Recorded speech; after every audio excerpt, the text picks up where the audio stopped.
Hello guys and welcome back to MS Tech Tutorials, and in today's video I'm going to be showing us how to fix the stuck on loading screen during match start in Black Ops 6, and let's get straight into it. So the first thing that you guys can do is that if this is happening because one of your files are corrupted in game, what you can do is go over to Steam, go over to Library, go over to Call of Duty, right click on it and hit Properties, and then you want to go over to Installed Files.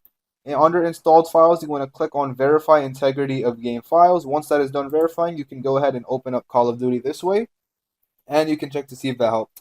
The second solution you guys can try doing is simply just restart the game or restart your PC. Either or works. And then you can also check to see if that fixes the issue as well.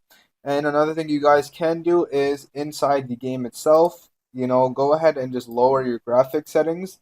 Maybe if your PC is below recommended specs, go over to quality, go over to graphic preset, and either set it to minimum or basic, and you should be good to go.